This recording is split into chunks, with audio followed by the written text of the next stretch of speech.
All right, here's what your putty matrix material will look like. And we're gonna mix these together. Key here, you gotta mix it very thoroughly. You should not have any marble-like appearance. It probably takes you almost 30 seconds to 45 seconds to truly mix it well. It's not as stable if you do not have a good consistency. So if it's marble, you still need to mix more. If it's not stable, it obviously will not be perfectly recreatable and will make it more difficult for the graders to evaluate your preparations. So I'll let that keep going. When you're looking here, you obviously are making a matrix on this tooth, and the anterior. Make sure that you are adapting really well into the sides, buccal and lingual, so that there's a distinct seat that comes down across that tooth, down across that tooth, and down across that tooth, so it's recreatable.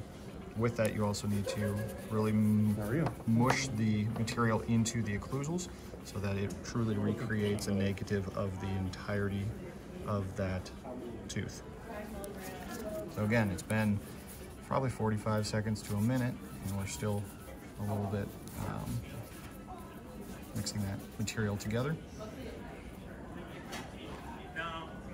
So we will make it approximately the right size. Probably easiest just to do one. You could do two separate ones. You notice we're really adapting it. You're not going too far gingivally. You only need to recreate probably about 2 millimeters for stability. You want some thickness to this material, so you don't want it to be super, super thin. So in this case, we probably don't quite have enough to do an anterior, so we're gonna just do the posterior, adapting as best we can. And then we will just let that sit for, I'd say, at least 4 or 5 minutes, if not a little bit longer, to make sure it's nice and stable. All right, now that we've got the putty set up, we're gonna check to make sure that it's not still deforming with something that's at least semi-sharp, if not sharp. We're good there, so we'll take that off. Now, from a thickness standpoint, we have way more material than we need. So we can get rid of some of the material here and here, but make sure that we have good stops as far as our CEJ area of the teeth, and it looks like we've got pretty good representation of the occlusal surfaces of those teeth. From a splitting standpoint, this is way too small of a blade. We should be using a blade that's this big with a red Bard Parker handle to make our cuts. We're gonna make the cuts as close to the middle of the teeth as possible when we are splitting the teeth for grading purposes. We can trim excess material of that matrix beforehand so that we don't have a chance that it's going to get in our way. We'll probably take a little more on the other side, but it'll be fine for what we need right now. So right now we're going to split the middle of 3. The cleaner the cut, the better. And this is where the larger scalpel blade comes in handy. So if you have to go back in with a second cut, just try to make it as smooth as possible. So notice that we got about half the tooth there, and we're going to put that onto the, tap it on. All right, so we have a pretty good idea of exactly where that's going to seat. Notice the little piece that goes into the CEJ on the buccal. And it looks like we've got a pretty good stop on the lingual, and it recreates the majority of the cusp and fossa relationship of that tooth. All right, we're gonna make our second cut here. Go as close to straight through as possible.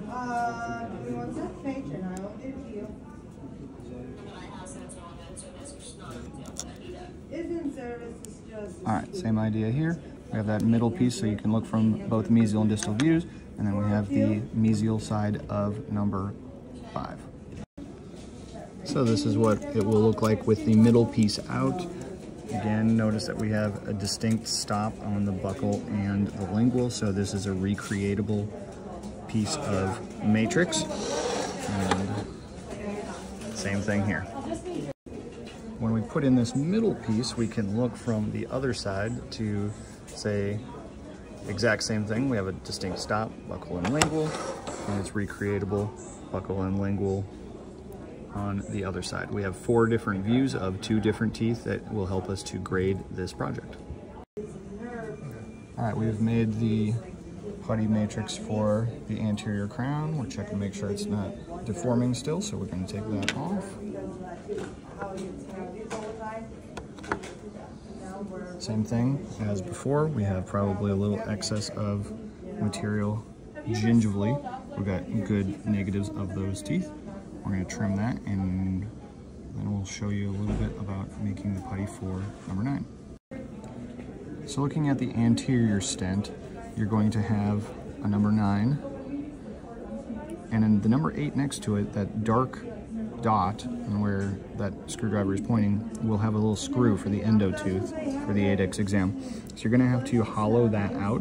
Probably the best way to do it is with a 4 or 6 round burr, and just hollow out that dark area so that there's no chance that the screw is going to inhibit your full seating of your matrix. Putting this on.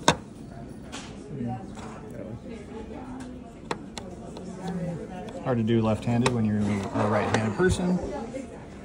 Again, we've got a definite, distinct stop on both sides. It adheres to the contours of the tooth well, and we will be able to know exactly how much reduction we've made on that restoration.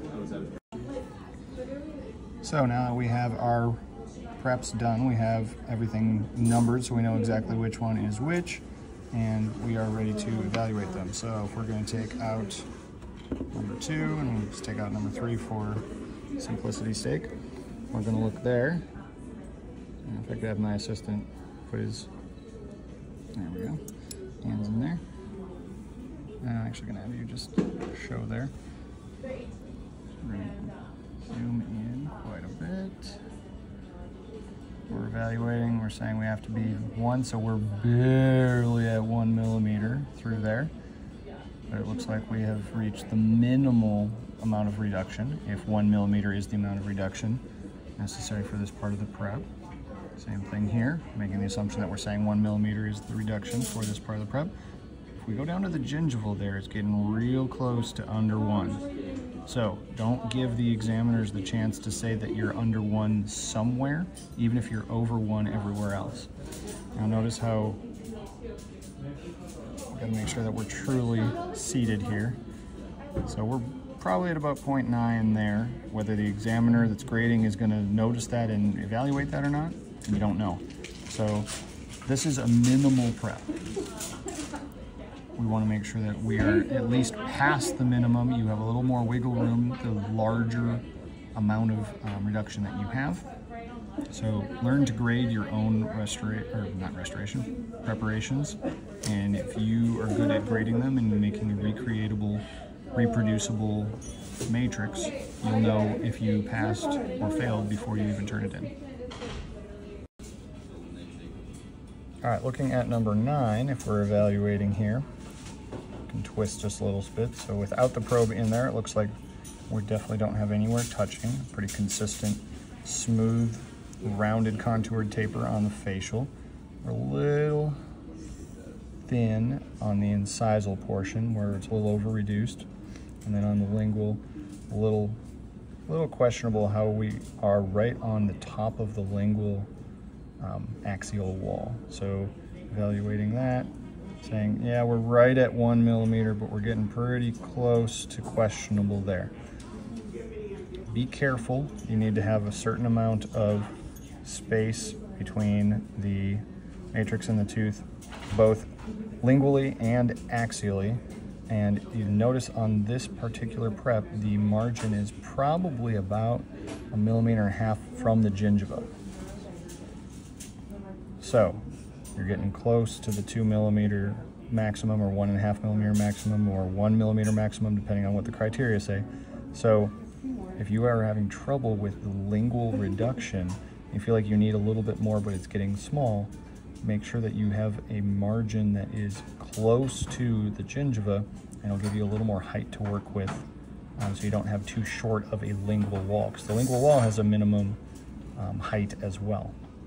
So look at the criteria, know exactly what those are. Notice I said 2 millimeters, 1 millimeter, 1.5. I'm just saying random numbers, and we're looking at this, not saying exact criteria for the ADEX exam, but you need to know the criteria. I'm not going to put that in this video because that could change next year or the year after. Hopefully we can use this video moving forward for many years.